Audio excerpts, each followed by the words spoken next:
I remember the first morning, like it was yesterday. Pause once. The sun had barely risen above the rooftops of emphasis Willow Creek Estates, casting long golden streaks across the neat rows of two-story homes and perfectly edged lawns. The air still smelled like new pavement and fresh mulch. It was the kind of place realtors called peaceful, and brochures described as family-oriented. For my wife and me, it was supposed to be a fresh start. We'd been through enough chaos in the past decade: deployments, transfers, late-night call-outs. Me, a former Army logistics officer turned part-time security consultant. Her, an FBI field agent specializing in cyber crimes. After years of moving from base to base, dodging bureaucracy and bullets alike, we thought this quiet cul-de-sac just outside D.C. would be our sanctuary. The day we moved in, we got handshakes from some neighbors, polite waves from others. The woman across the street brought a lemon pound cake that was dry but heartfelt. There was a welcome packet taped to our mailbox from the HOA, a glossy folder filled with parking rules, lawn regulations, and a map of community-approved exterior paint colors. Pause point fives. That should have been our first clue. I wasn't a stranger to structure. I'd lived my life by chain of command protocols, codes of conduct. But something about this HOA packet felt different. Pause 0.5s. Aggressive. The wording was oddly formal, as if it were written by a lawyer trying to scare a client. Failure to comply may result in punitive action, not fees, not fines. Emphasis. Punitive action. Still, I shrugged it off. Probably just overzealous wording from a board committee. 2 days after moving in, I was on the ladder reattaching a loose panel on the side of the garage. I'd barely put the drill down when I heard a car pull up behind me. A black Dodge Charger with tinted windows stopped at the curb. The window rolled down just enough to reveal a stern-looking man in his late 40s, wearing a dark blue tactical vest that said HOA Enforcement in bold yellow letters. I blinked. He stepped out and strode up the driveway with purpose.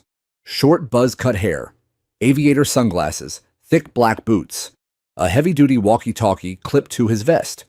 His hand hovered near what looked like a utility belt with zip ties and a flashlight. The whole ensemble screamed wannabe cop. "You the new homeowner?" he asked, not offering a name or a smile. "Yes," I replied cautiously, wiping sweat from my brow. "Can I help you? You're not authorized to modify the exterior without a permit." I glanced at the siding. "I'm just tightening a loose panel." "That's still considered exterior modification under HOA Section 3.2.1, he said, pulling out a laminated card from a pouch on his vest and holding it up like it was gospel. "You'll receive a notice of violation." He turned and started writing something on a yellow pad. "Wait," I said, climbing down. "Can I see some ID?" He paused, turned back slowly. "I don't need to show ID," he replied, voice lower now. "This is official HOA business." "Yeah, but who exactly are you?" I asked. "You got a name?" "Officer Daniels," he said. "Which department?" He smirked. "The Enforcement Division of Emphasis Willow Creek HOA." The words hung in the air like a bad joke. "Do you have a business card?" I asked. He ignored me, tore the slip from his pad, and handed it over.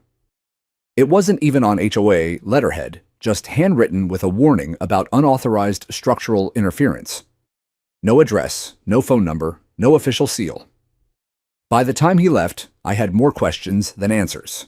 My wife Amanda was inside, unpacking boxes. I walked in holding the slip. "You're not going to believe this," I said. She read the warning, eyebrows knitting together. "HOA enforcement," she murmured. "That's not even a thing." That night, we looked through the welcome packet again. No mention of HOA Enforcement Division. Just a board of directors and a management company with a P.O. box address. Amanda called the number listed and got a voicemail menu that led nowhere. No live person, just generic prompts and an option to leave a message. She left a short voicemail requesting clarification about Officer Daniels. 3 days passed. Then came the next warning. This time, it was about our trash bins not being brought in quickly enough after pickup. A repeat violation, the paper said, even though we'd only had one collection day. It was slipped under our door while we were out. Then the lawn citation came. Our grass was exactly 3 inches high, but the note claimed it exceeded the 2-inch requirement. I measured it myself with a ruler. Amanda took photos. We hadn't even been there 2 weeks. One morning, Amanda found Daniels standing near our side gate. She watched him from the kitchen window as he peered over the fence, writing something in his pad. She stepped out with her badge clipped to her waistband, discreetly, just in case. "Can I help you?" she asked. He flinched slightly, clearly not expecting her. "You're trespassing," she said plainly. He muttered something about routine perimeter checks and walked off, but not before snapping photos of our backyard with his phone. That was the last straw for Amanda. She started looking up property codes, HOA regulations, and county-level ordinances in her spare time. It wasn't her job, but she wasn't the type to be pushed around, especially not by a man playing dress-up with no legal authority. I tried talking to our next-door neighbor about it, a quiet man named Lewis. He hesitated, looked over his shoulder, and then whispered like we were under surveillance. "Just do what they say," he said. "Trust me, it's easier." I didn't like the sound of that. Later that week, I found a small laminated sign, zip-tied to our mailbox post. Emphasis, under active review, HOA compliance monitoring, in effect. It looked official, but it wasn't issued by the county. I peeled it off, kept it for evidence. Amanda was quiet at dinner that night. Not angry, focused. "He's not with any real department," she said finally. "And I think we're not the only ones he's targeting." She had that look she used to get before building a case file. Focused, analytical, unflinching. "We should get cameras," I said. She nodded. "Already ordered." That weekend, we set up motion-triggered security cameras around the property, every corner, every approach, even one angled toward the sidewalk. I didn't know it then, but that camera would catch something the following week that would turn everything upside down. The camera in the front yard caught him at 6:42 a.m. sharp. It was still early spring, so the sky was a cool slate gray, and the birds hadn't quite started their daily chorus.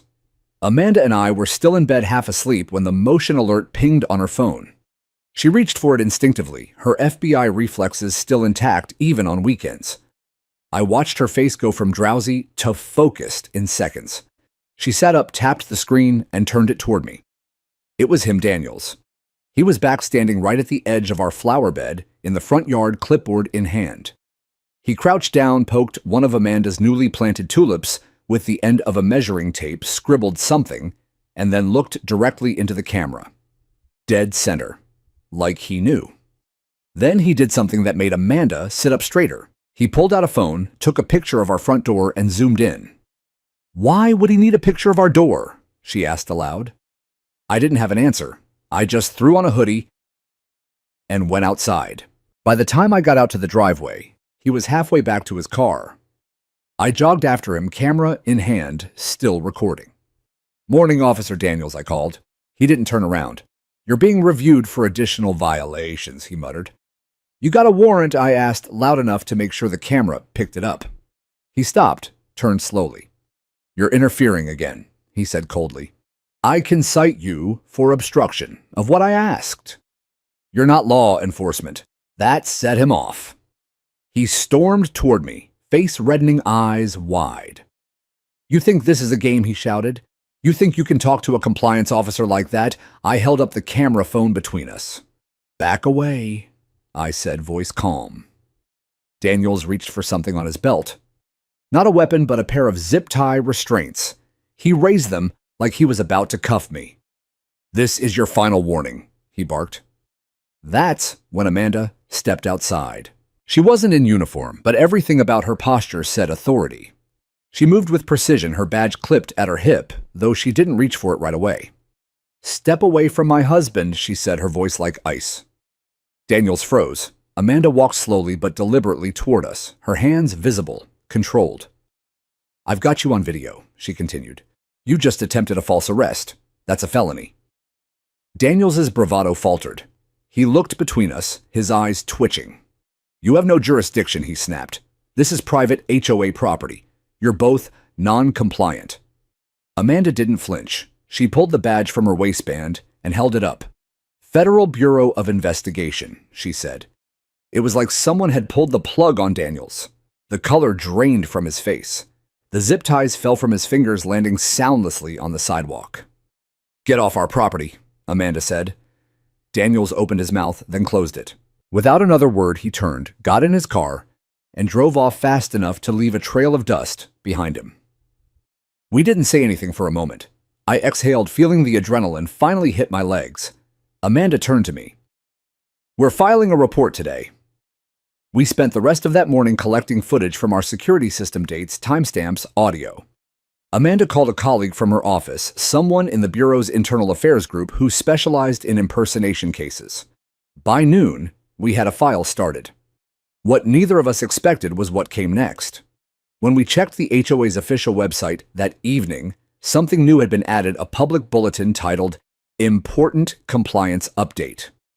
At the top of the page was a blurry image of our house, our door, our lawn, and Amanda's tulips, all annotated with red circles and arrows. It was like some deranged PowerPoint presentation. The bulletin warned residents of non-cooperative individuals in the neighborhood and instructed them to report any suspicious behavior to Community Officer Daniels. Amanda stared at the screen in disbelief. "They just posted surveillance-style photos of our house," she said slowly. "That's a violation of privacy, maybe even stalking." I agreed. But more than that, I was furious. This wasn't just about fake authority anymore. This was targeted intimidation. We started canvassing the neighborhood.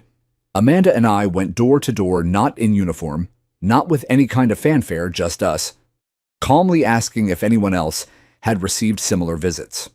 What we found stunned us. An elderly couple on the corner said they were warned not to let their granddaughter play with chalk on the sidewalk. A single mom said she'd been fined for having a non-regulation stroller on her front porch. One man whispered that he'd been followed to the grocery store and later received a violation notice for parking too far from the curb. And in nearly every case, they said the warnings came from Daniels or someone working with him. No one had seen a real HOA badge. No one had been able to contact a board member directly. It was a theater of control, and the audience had been too afraid to speak up. That night, Amanda made another call to an investigative journalist she'd worked with on a digital fraud case the year before. The next morning, a reporter named Teresa showed up on our lawn with a camera crew. We didn't hide anything. We gave her all the footage, the printed warnings, screenshots of the bulletin, and a copy of Amanda's official complaint filed with the county. 2 days later, the story aired on the evening news. Emphasis: man. Posing as HOA officer, accused of harassment, false authority in Willow Creek. It was short but sharp. Footage showed Daniels yelling "our front door photos," Amanda holding her badge. And then it cut to interviews with neighbors, blurred faces, altered voices, but their stories echoed ours. That same night, the HOA website went dark. By morning, the bulletin board was wiped clean. No trace of Daniels. No record of any enforcement division. But it wasn't over. A letter arrived in our mailbox. No return address. Inside was a single sheet of paper. Emphasis: you've made a powerful enemy. Amanda read it twice, then calmly slid it into a plastic evidence sleeve. "I think we just broke their illusion," she said. "Now they're scrambling." I knew one thing for certain: the man calling himself Daniels wasn't just some overeager volunteer. He was hiding something bigger. And we were about to find out exactly what. I didn't sleep much that night. Even though Amanda's presence next to me was usually enough to ground me, the letter had shifted something inside me, a quiet but relentless tension that felt all too familiar. It reminded me of the days before deployment, when you know something's coming, but you can't quite see it yet. You just feel it in your bones. The morning after the news story broke, I woke early and pulled up every frame of footage we had. I wasn't just looking at Daniels anymore. I was analyzing posture, equipment, demeanor, trying to see what I missed. Amanda joined me silently, 2 mugs of coffee in hand. "He carries himself like someone who's been trained," I muttered. She nodded. "Definitely not just some HOA volunteer. He's too precise and too confident." "Private security," maybe I offered. "Or former law enforcement," she said, her eyes narrowing. That possibility chilled me. Someone with a badge complex and prior authority training could do serious damage if left unchecked. By mid-morning, Amanda had filed a formal request with the county clerk's office for HOA registration documents. At the same time, I started digging into the management company listed in the welcome packet, Arden Residential Services, LLC. It sounded legitimate. The website was sleek professional, but there were no physical addresses listed, just a contact form and a toll-free number that rang endlessly. I reverse searched the business name through state records. What I found raised every alarm. Arden Residential Services wasn't registered in our state. In fact, it wasn't registered anywhere. It was a shell. I dug deeper. The phone number listed was connected to a string of real estate scams in another county tied to an LLC that had been dissolved 3 years ago. The emails bounced. The HOA's official website was hosted on a free template platform with privacy masking enabled on the domain. Amanda leaned over my shoulder. "They don't exist," she whispered. "No," I said. Not legally." That afternoon, a knock came at the door. It wasn't Daniels. It was a woman mid-30s, pale, jittery. She introduced herself as Helen Sato, a homeowner 3 streets over. Her eyes darted around nervously, as if she feared being watched. "I saw the news," she said. I think you need to see something." We invited her in. She pulled out a battered folder from her purse. Inside were copies of fines, warnings, violation letters, some of which were nearly identical to the ones we'd received. But hers went back over 2 years. "I've paid over $8,000 in HOA fines," she said softly, "for things like window tint, fence alignment, even the angle of my satellite dish." Amanda studied the letters. They were all signed by someone named Director M.T. Daniels. Same last name, same handwriting, same rubber stamp that we'd seen on our own notices. I tried to get a real contact for the board. Helen continued. "But the email address doesn't reply, and the P.O. box downtown is always locked." I started asking questions, and then things got worse. She showed us photos of her car windshield, cracked in the driveway, a torn-up garden, anonymous notes calling her dangerous. That's when I stopped asking. She said, voice barely above a whisper. Amanda looked at me. "We need to find out who Daniels really is," she said. The problem was, we had nothing solid. No real address, no license plate. Daniels always parked a few houses down and walked. No last known employer. Amanda submitted a quiet request through her contacts using only the limited data we had. In the meantime, we filed a report with the county sheriff's office. To our surprise, the deputy who showed up wasn't indifferent. He was furious. "This isn't the first complaint," he told us. "We've gotten half a dozen in the last 2 months about that guy. But nobody's ever had footage like this." He took copies of everything: videos, screenshots, warning slips. That night, I walked out to check the mail. There was nothing inside. But when I turned to go back inside, I noticed something strange. A small metal rectangle had been wedged under one of our landscaping rocks near the porch. It was a badge, or at least a fake one. It looked vaguely official, gold-toned with an eagle insignia and the words, "Property Compliance Officer," etched across the top. No department, no city, no number. Amanda came out when I called. She picked it up with gloves, held it under the porch light. "This looks almost real," she said. "If you don't know what you're looking for." It wasn't just impersonation anymore. It was full-blown fabrication. Later that night, Amanda sat on the porch swing, her laptop in her lap, scanning federal impersonation cases. I could see it in her face. She was doing what she always did when something didn't make sense, assembling the picture, bit by bit, until it spoke back. She looked up suddenly. I found him. I sat forward. Daniels is a former private corrections officer, fired in 2019 after an incident at a contract prison facility in Maryland. Excessive force allegations, several sealed complaints, never charged but permanently banned from state employment. "Is his real name Daniels?" "No," she said. "Michael Trent. He's been using a variation, MT Daniels, as his alias." And there it was. We had a name, a past, a motive. He wasn't enforcing HOA rules. He was enforcing a fantasy one where he held power again. Amanda closed the laptop, eyes steel cold. "Now it's time we take this public." The next morning, we scheduled a neighborhood meeting at the local library, Neutral Ground. Amanda printed flyers. I went door to door. Some people hesitated. Others nodded with relief. A few even whispered thank you. We didn't know how many would show. But by the end of the day, over 30 chairs were filled, and Daniels had no idea that his carefully curated empire was about to unravel. The library meeting room was small, built for local book clubs and chess tournaments, not for exposing a fraud who had been terrorizing an entire neighborhood. But by 6 o'clock sharp, the seats were full. People stood along the back wall, murmuring to one another, holding folders, cell phones, even entire binders. And for the first time since we moved in, I saw something remarkable in their faces. Not fear, not frustration, but unity. Amanda stood at the front in a plain button-up shirt and jeans. No badge, no fanfare.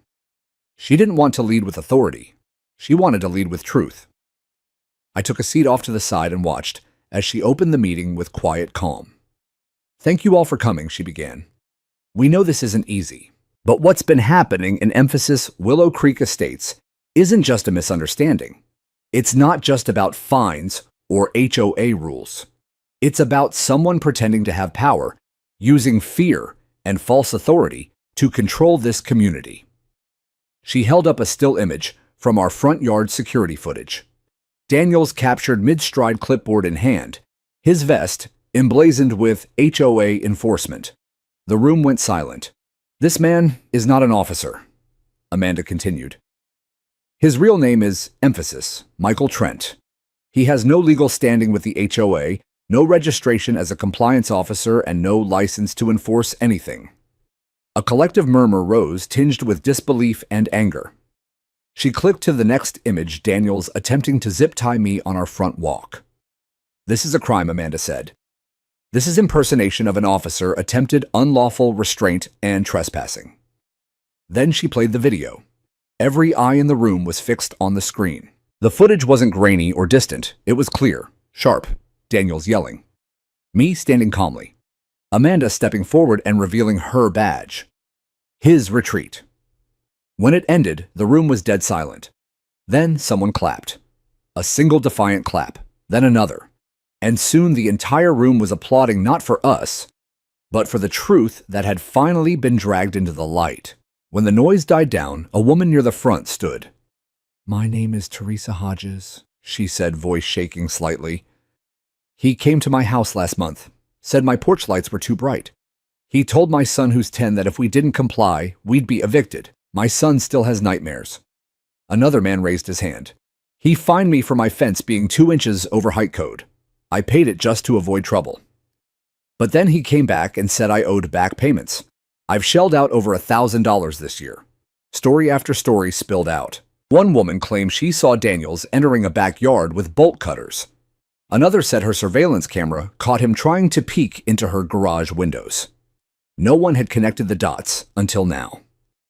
Amanda waited until the flood slowed before she stepped forward again. "None of what he's done has any legal authority," she said. "And the HOA, if it ever truly existed, has allowed him to operate without accountability." She handed out copies of a report we'd assembled, screenshots, business lookups, news articles about Arden Residential Services, and an official summary from the county clerk confirming no valid registration for the HOA in question. Then she handed out a final document, a joint complaint form addressed to the county district attorney's office. "We have power," she said. "Not through confrontation, but through process. If enough of us file, they can open a formal investigation. And once that happens, the real authorities step in." People lined up to sign. By the end of the night, we had 23 signatures, but the story didn't end there. 2 days later, our mailbox was smashed.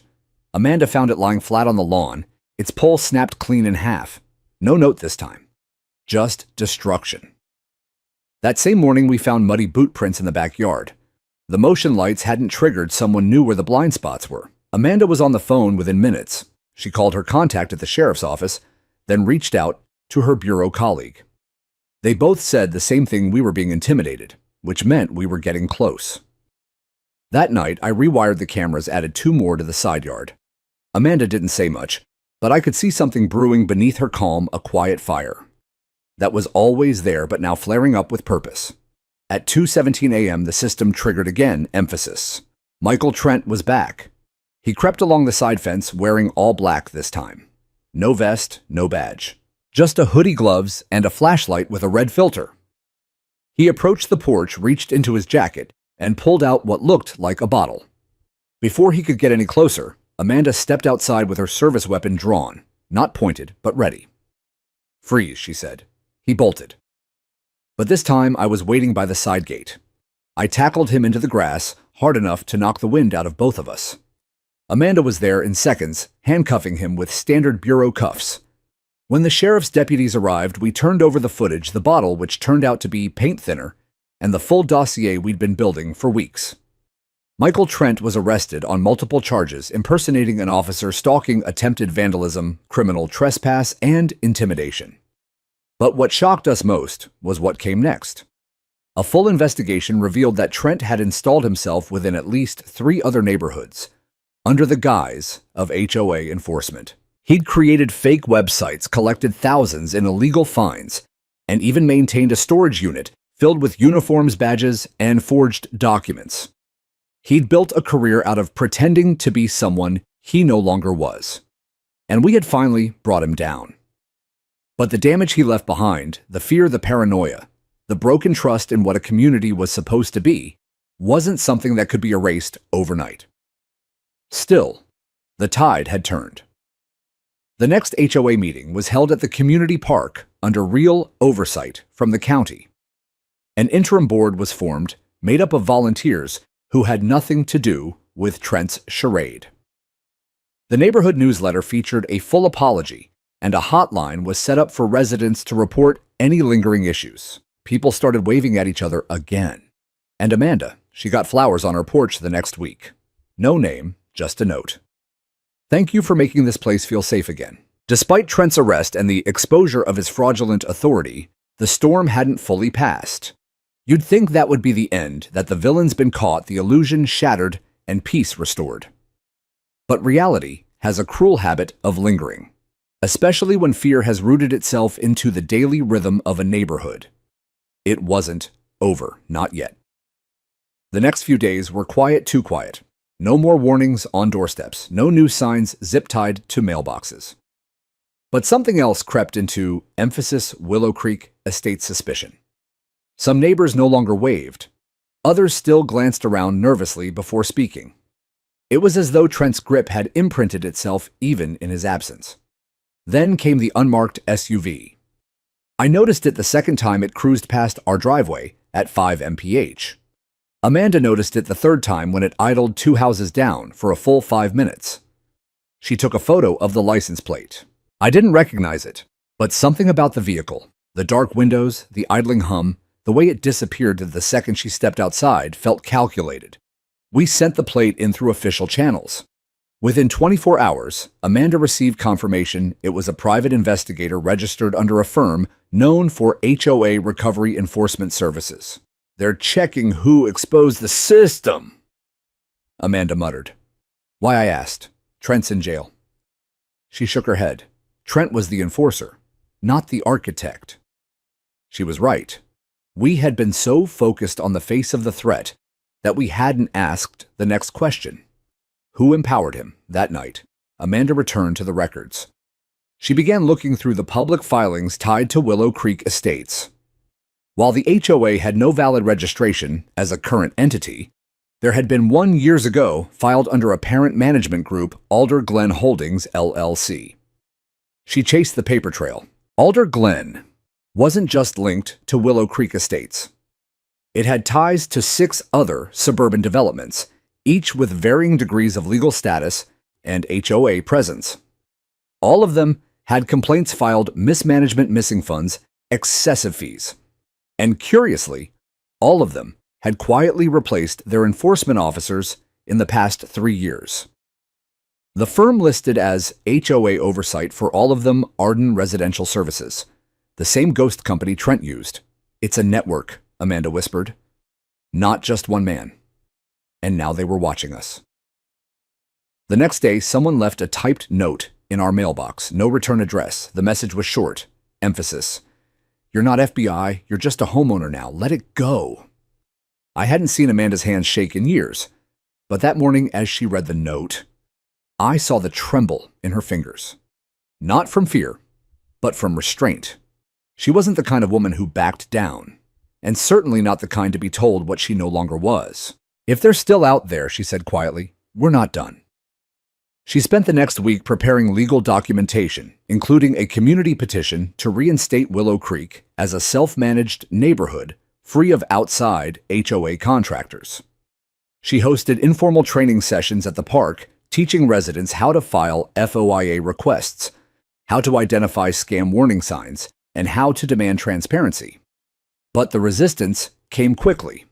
The newly appointed transition board posted a memo accusing Amanda of inciting distrust, claiming she was using her former position for undue influence. They encouraged residents to report her for harassment. We weren't surprised. That's when the real confrontation came. It happened on a Saturday morning. I was planting a young crepe myrtle tree. In the front yard, a gift from Helen, the woman who first came to us with HOA letters. Amanda was talking to Mrs. Hendricks, an 80-year-old neighbor whose roses had mysteriously vanished weeks earlier. The sun was warm, the air filled with spring's early promise. Then a black SUV pulled up again. But this time it didn't keep driving. A tall man in a crisp gray suit stepped out. No HOA vest, no clipboard. He didn't need props. His aura radiated power and practiced intimidation. He walked directly toward Amanda and handed her an envelope. You've been served, he said flatly. Amanda opened it, a cease and desist order, filed on behalf of the Willow Creek Neighborhood Oversight Committee, citing defamation interference and undue influence. She smiled. Cold, precise, the way she used to before flipping a witness in the field. Tell your client, she said, folding the letter neatly, that we'll see them in court. He smirked, but there was tension in his posture. He hadn't expected her to bite back. He returned to his SUV without another word. Amanda didn't waste time. That night, she drafted a detailed response and countersuit with the help of a former colleague from the DOJ, someone who specialized in civil RICO violations. The argument was simple. Arden Residential Services and its associates, including this newly created oversight committee, were engaged in a pattern of racketeering activity, fraud, and intimidation. The legal fuse was lit, and the neighborhood began to shift. More people stepped forward. One neighbor found that the monthly HOA dues she'd paid for 2 years had been redirected to a personal account with no connection to any authorized service provider. Another found that repairs listed on the HOA newsletter had never been performed but had been billed at triple cost. The illusion was breaking. Amanda filed a formal request for an injunction to halt all HOA collections until the investigation concluded. The county responded within 72 hours. Emphasis. All HOA enforcement in Willow Creek Estates was suspended. The announcement came in like a bell toll. Printed copies of the injunction were pinned to every mailbox post by volunteers. Residents cheered, some cried. But Amanda stayed quiet. She knew this wasn't over. Not yet. Because even when power shifts, those who once held it often claw to get it back. And someone somewhere was still pulling the strings. Power doesn't just vanish when you expose it. It recoils, hides, regroups. Amanda and I had seen it in other forms before during federal investigations on military deployments in courtrooms, thick with politics. But this was different. This wasn't a war between agencies or rival departments. This was personal. And now it was about to turn dangerous.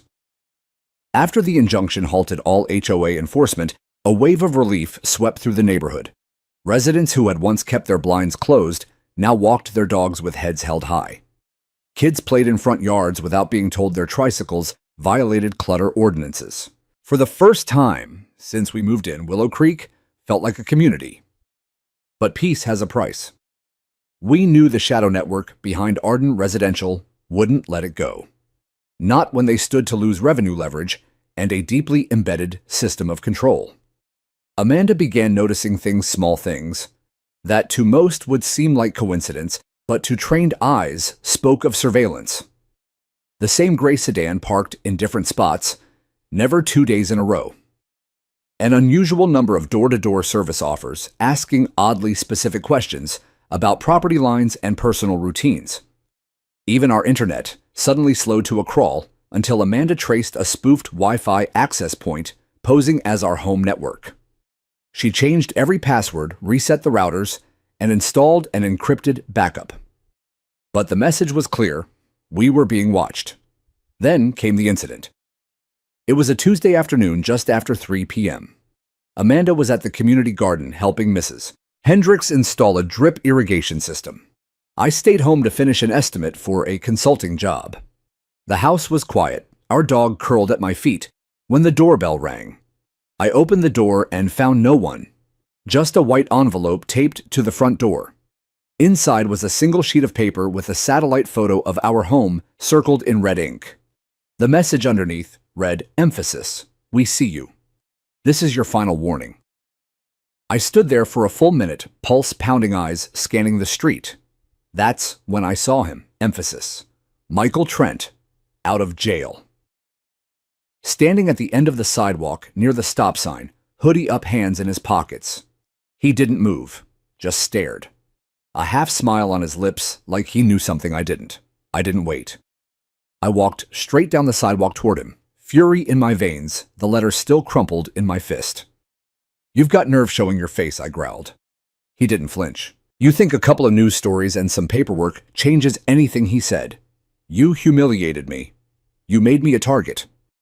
But this neighborhood's still mine. You don't own anything," I said. "That's what you think." He stepped forward only inches away now. "You know what they do to people who dig too deep? They disappear into red tape. You'll get buried in countersuits until your mortgage turns to dust." I was about to respond, God knows what I would have said, but that's when Amanda's voice cut through the air. "Step away from my husband." I turned. She was walking up the sidewalk fast, sleeves rolled, eyes locked on Trent like a predator. Her hands were loose, calm. But I could tell from the set of her jaw that she was close to snapping. Trent didn't move. Amanda closed the distance. "I don't care who's funding you," she said. "I don't care what shell company signed your release. You step on this property again, and I will treat it as a federal harassment violation, and I will not be gentle about prosecution." He sneered. "You're not even bureau anymore." That's when she pulled out the laminated card, not her badge. The sealed document she just received a formal advisory role with the State Attorney General's office on HOA fraud enforcement. "Not FBI," she said. "But I work with people who are. People who owe me favors, and people who, emphasis, hate when cowards like you weaponize bureaucracy." For the first time, I saw Trent hesitate. The confidence cracked. "You're done here," she added. "Walk away or be carried." He spat on the sidewalk and turned. By the time I exhaled, he was gone. Back at the house, Amanda called the sheriff's office and confirmed that Trent had been released on bail under supervised conditions. Apparently, someone with deep pockets had covered his legal costs. He wasn't supposed to be within 500 feet of our home. "Another violation on record. I don't think he's acting alone anymore," she said. I nodded. He never was. Over the next several days, Amanda ramped up efforts with the DA's office. She filed multiple affidavits from neighbors who had been contacted by alleged surveyors who later turned out to be unlicensed. Her theory was becoming more likely that behind Trent stood a network of legal and financial players, people who used HOAs as vessels for revenue laundering, intimidation, and land control. It sounded like conspiracy until the documents arrived. A package showed up at our door late one night. No return address. Inside was a USB stick wrapped in plastic and a typed note. Emphasis. "He screwed me too. You should know what he was hiding." We ran it on a secured offline laptop. It contained records, hundreds of them. Internal emails between board members of various HOA entities, invoices. Marked up 3 times normal price fake maintenance reports, even recordings of Trent discussing enforcement bonuses, with someone called SJ on the inside. One recording chilled me. "Trent, The wife's the issue. She's got the badge. She's the brain. Take her out of the equation and he'll fold. I looked at Amanda. She looked back, steel in her eyes. They want to break us, she said. They don't know who they're dealing with. We printed every file indexed, every invoice, transcribed every conversation. Amanda compiled a 94-page report and sent it to the State Attorney General, the FBI's local office, and the press. By the end of that week, a new headline emerged. Emphasis, HOA fraud, scheme under investigation, former officer linked to multi-state corruption network. But even as the headline spread, even as Trent slithered back into hiding, we knew it wasn't over. Amanda stared out the window that night, her reflection barely visible in the glass. I didn't step between you because I'm stronger, she whispered. I turned. I stepped in because I couldn't lose you too. It all began unraveling faster than any of us anticipated. The report Amanda compiled made its way not only to the state and federal authorities, but also to 3 major investigative journalists across the region. Within days, our living room became an impromptu command center. Folded printouts, highlighted spreadsheets, and audio transcripts covered the dining table. Amanda never stopped moving, fielding calls, answering questions, preparing timelines. I mostly kept the coffee flowing and the dog walked. She was the operator now. This was her battlefield. By the following Monday, the first piece dropped on a popular investigative podcast. Emphasis, HOA Nation, or HOA Mafia.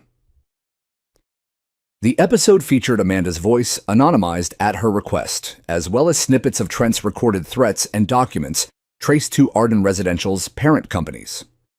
Shell entities nested within shell entities, most of which funneled through a holding firm located offshore. The public reaction was immediate. Local media picked up the story.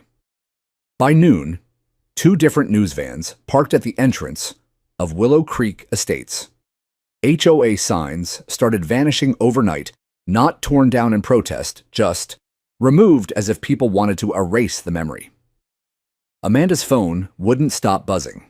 Residents from nearby neighborhoods, some who had never even heard of our community, started calling, sharing eerily similar stories. A man in Bramble Hill was fined for offensive seasonal decorations after putting up a single American flag. A retired couple in Pine Lake had received overemphasis $14,000 in violations over 5 years, all traced to a similar HOA entity, also serviced by Arden Residential. It was bigger than we thought, and someone at the top was getting nervous. On Wednesday morning, a courier arrived with a thick envelope addressed to Amanda. Inside were 2 items, a formal cease and desist from a firm called Emphasis, Galloway, and Price, LLP, and a non-disclosure agreement.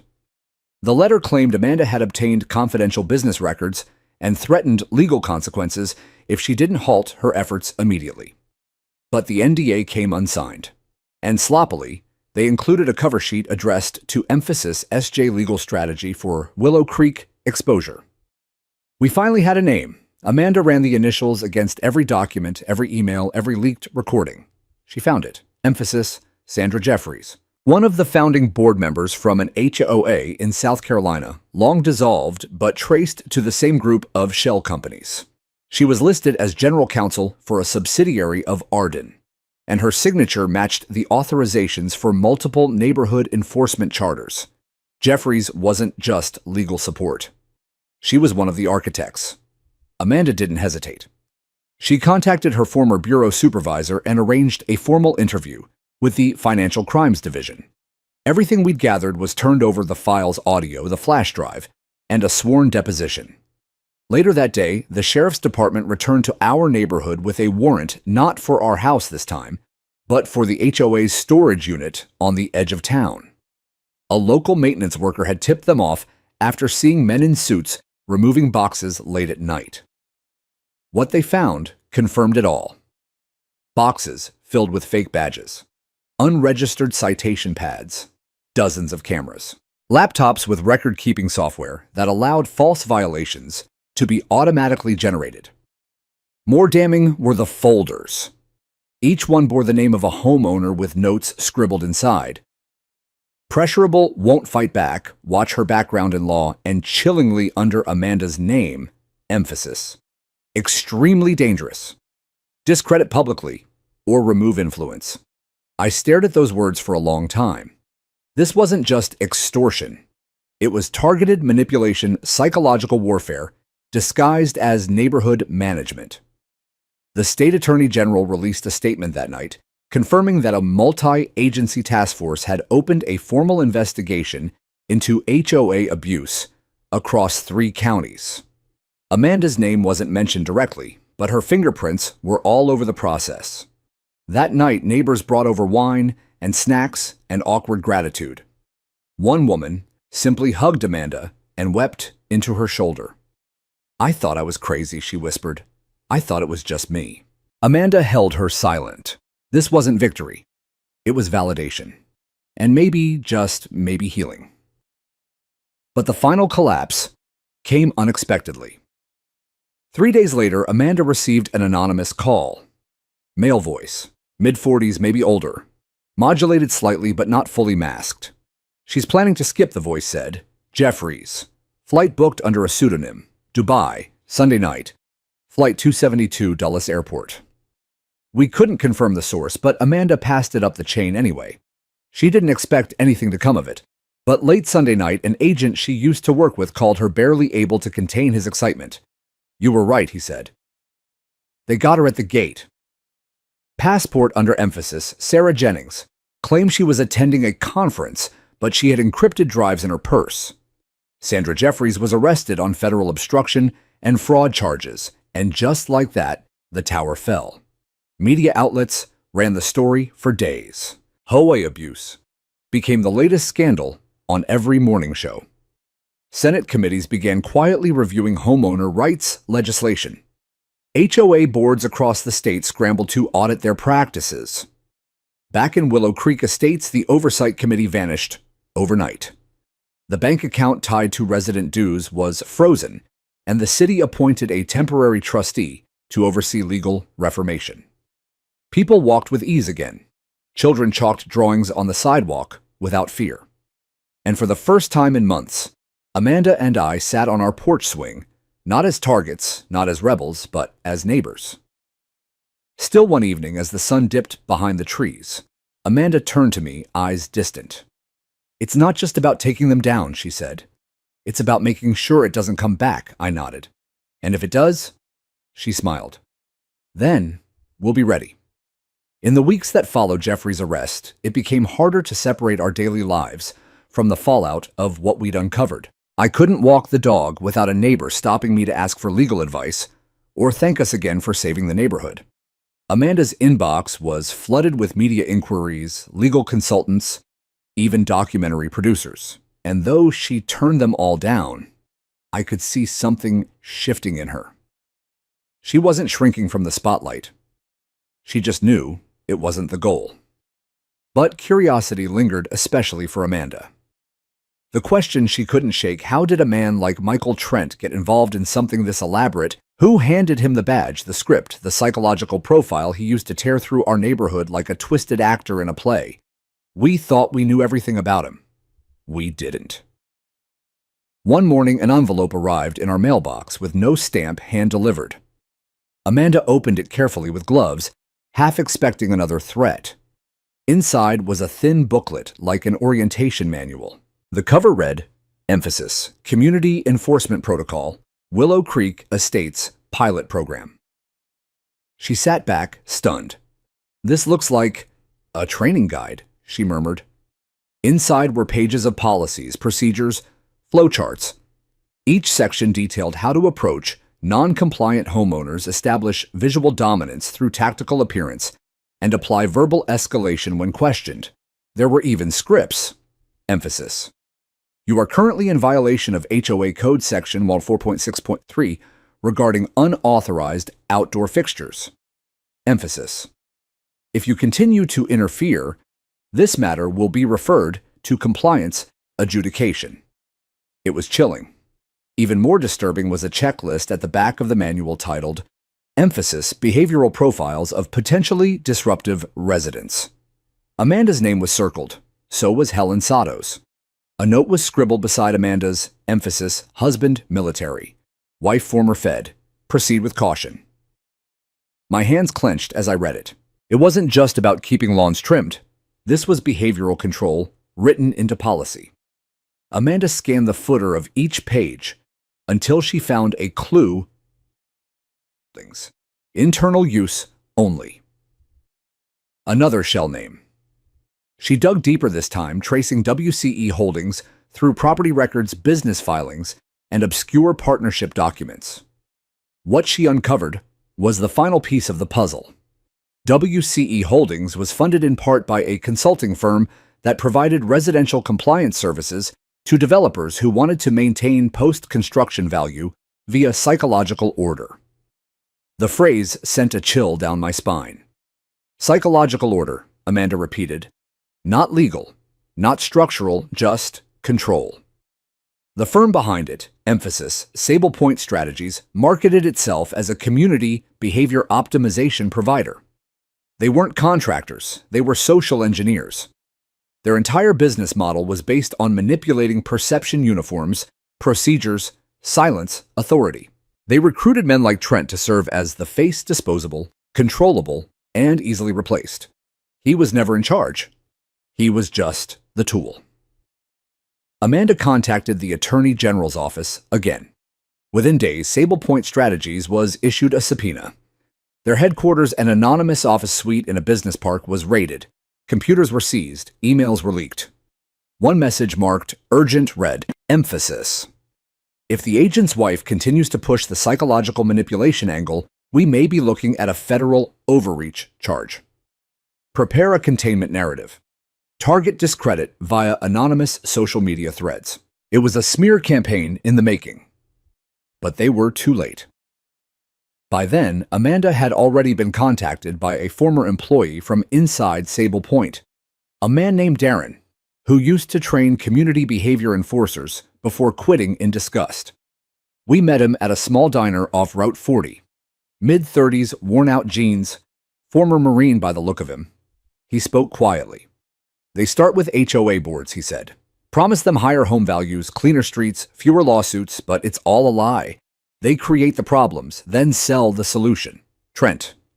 He was their favorite type, aggressive, trainable, and bitter. Amanda asked why he left. They told me to target a cancer survivor over her garden hose, he said. Said it was unsightly. That's when I walked. He handed us a flash drive with more documents, training logs, payout structures, psychological profiles. One section even mapped how to exploit neighborly shame to enforce compliance. This is what they sell, he said. Fear, wrapped in professionalism. Back at home, Amanda uploaded the files to a secure drive and turned them over to the federal task force. This wasn't just about Trent anymore. It wasn't even about HOA abuse. This was systemic, a quiet war on autonomy happening one cul-de-sac at a time. The following month, a class action lawsuit was filed against Sable Point Strategies and its associated shell companies. Amanda was listed as a cooperating investigator, though she refused any public credit. Her work was done, or so we thought. One evening after dinner, Amanda sat beside me on the porch swing. The garden was finally blooming. Helen's crepe myrtle stood proud at the edge of the lawn, and the neighborhood kids were playing tag without fear. I still don't know what part of me needed to fight this so hard, she said softly. You never could stand bullies, I replied. She smiled. Maybe. Or maybe I just couldn't watch a place we loved turn into something we didn't recognize. She reached into her pocket and pulled out a thin leather wallet, the one with her FBI badge still inside. I thought I left this behind, she whispered. You did, I said. But that doesn't mean you stopped protecting people. She nodded and slipped the badge back in. Maybe we both needed to remember who we were. A warm breeze rustled the trees overhead. For the first time in a long time, there was no tension in the air. No fear of the next knock or the next warning. Just peace. Behind the mask of control they'd tried to wear beneath the tactics, and fear was nothing but cowardice. And finally, we'd pulled it off. I used to believe the law was a system cold, methodical, slow-moving, but fair. After what we lived through, I realized it could also be personal. Not in its intent, but in its impact. Because when justice comes, it doesn't always arrive with a gavel or a courtroom. Sometimes it starts on a porch swing with your wife watching crepe myrtles bloom while the world slowly catches up to the truth you've been shouting into the void. But now it was catching up fast. The federal task force acted swiftly on Amanda's evidence and Darren's insider testimony. Subpoenas flew, financial audits opened, HOA bank accounts across 3 states were frozen, and dozens of so-called community behavior officers were identified and questioned. Several were indicted for impersonation, racketeering, and harassment. The news cycle exploded. The words emphasis psychological HOA control network trended nationally. Morning talk shows ran clips from our security footage. Amanda's voice, calm, resolute, was played over montages of peaceful suburban streets turned into battlegrounds by enforcement imposters. She declined every request for an interview. "I'm not here for a spotlight," she told me. "I'm here for accountability." Still, she didn't fade into the background either. She testified before the state Senate in a closed-door session detailing the manipulation tactics, the abuse of power, and how HOAs had become private governments with no checks or balances. New legislation was introduced that same week, the Emphasis Homeowner Transparency and Protection Act, mandating state oversight of all HOAs, compulsory annual audits, public board elections, and a ban on third-party enforcement without formal licensing and background checks. And at the center of the push was Amanda. Though her name wasn't in the headlines, she was everywhere behind the scenes, proofreading language, advising on psychological coercion methods, helping regulators see that what happened in Willow Creek wasn't isolated. It was systemic. As for Michael Trent, he took a plea deal. 3 years in federal prison, banned from any future employment related to housing security or public interaction. But the real headline came from the statement he gave at sentencing. "I wasn't the leader," he said. "I was the hammer someone else swung." It confirmed everything Amanda suspected. Sandra Jeffries, meanwhile, wasn't so lucky. Multiple felony charges stuck: fraud, obstruction of justice, conspiracy, and interstate racketeering. Her trial was scheduled to begin in the fall, and the prosecution listed Amanda as a key witness. By then, Amanda had been quietly hired as a special consultant to a federal task group reviewing community enforcement nationwide. Her work was now national. But she kept her badge tucked away. This wasn't about her career anymore. It was about reclaiming integrity where it had been stolen. Back home, Willow Creek was changing. Without the shadow of the fake HOA, the residents began organizing a real community board, elected transparent and entirely volunteer. No dues without a vote. No warnings without proof. No enforcers with dark vests and darker motives. At the first meeting of the new board, they asked Amanda to say a few words. She stepped up in jeans and a simple white blouse. No prepared speech, no notes, just her presence. "We don't build communities through fear," she said. "We build them through trust, through transparency, through standing up when something doesn't feel right, even if you stand alone." Applause filled the small recreation hall. Then she stepped down, smiling quietly to herself as if the sound didn't matter. A week later, we received a letter in the mail, not typed, not anonymous. It was handwritten carefully by an elderly man named George Kelsey from the next town over. He had watched the news coverage and wrote, "Emphasis. You helped me find my voice again. For years, I thought I was just an old man yelling about grass heights. Turns out I was right to question. Thank you for proving I wasn't crazy." Amanda kept the letter on her nightstand, but not everything was applause and closure.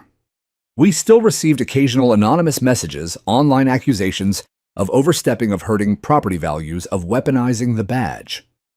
Amanda ignored them. I didn't. One night I asked her if she ever regretted stepping into this. She looked at me for a long time before replying. "No," she said. "Because if I hadn't, someone else would be getting zip-tied on their front lawn right now. And their wife might not be FBI." That hit me hard. Because that was the truth of it.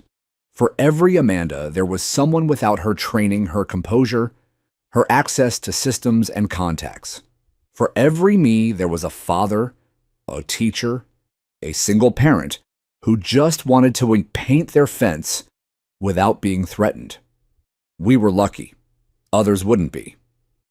That realization fueled Amanda even more. She began drafting Resource Guide. Emphasis, Know Your Rights, the Homeowner's Protection Manual. It included how to challenge HOA violations, how to verify legal status, how to report impersonation safely. She distributed it to county libraries, schools, churches, anywhere people gathered. It wasn't about revenge. It was about resilience.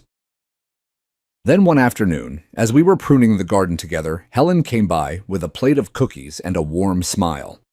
"Thank you," she said again, though this time her voice didn't quiver. "You two made this a neighborhood again." Amanda hugged her. I took the cookies. Peace was returning, one slow breath at a time. But we knew what had been done, and what could be done again if no one remained vigilant. So we watched, quietly. Not with suspicion, but with care. The same way Amanda watched over me during deployments. The same way I watched our front yard now, not with paranoia, but with presence. Because this was our home, and it was no longer under someone else's control. Spring turned into summer, and the trees that once stood silent during the long battles now swayed gently in the breeze, casting dancing shadows on newly repaired sidewalks and flower beds, blooming freely, no longer subject to arbitrary standards. For the first time since we moved into Emphasis Willow Creek Estates, the air felt light, and the silence that used to be heavy with watching eyes and unwelcome knocks was now filled with the sounds of kids laughing, dogs barking, and neighbors calling each other by name, not lot numbers. Amanda's guide, Emphasis, Know Your Rights, had taken on a life of its own. What started as a few printed copies turned into a digital download passed around homeowners' forums, shared by local news outlets, and eventually picked up by national advocacy groups. Her quiet war had turned into a movement, not one of fire and rage, but of calm resilience. Organized empowerment. She refused to accept money for any of it. "They need to know it's not a product," she told me one evening. "It's a right." I remember sitting with her on the porch, the same swing where we once planned our quiet life together before HOA drama turned it into a legal battlefield. She had her legs tucked under her, a mug of tea in hand, and that same focus in her eyes I'd seen when she faced down Michael Trent or cross-examined officials behind closed doors. But now it wasn't a battle gaze. It was peace, earned peace, hard won. "What will you do now?" I asked her that evening. She looked at me quiet for a moment, then shrugged. "Maybe nothing. Maybe just be." And she meant it.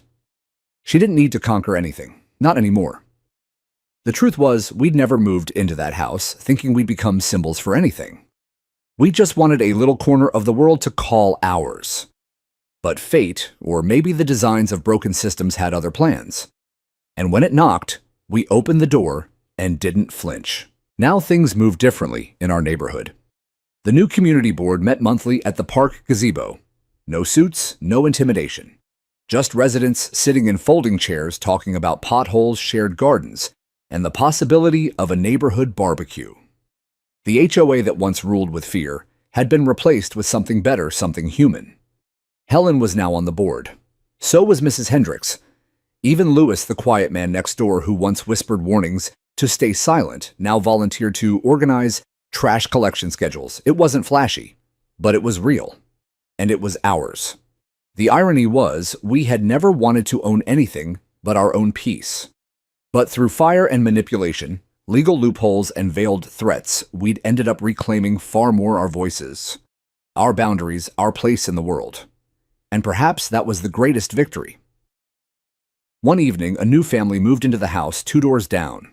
Young couple, 2 kids, minivan, hope in their eyes. I watched them unload boxes, laughter echoing across the lawn. One of the kids tried to plant a plastic windmill into the dirt. I smiled. A few months ago, that would have gotten them a violation. Amanda walked down the path and introduced herself. No badge, no titles. Just Amanda, the wife, the neighbor, the woman who'd helped tear down an empire built on fake authority.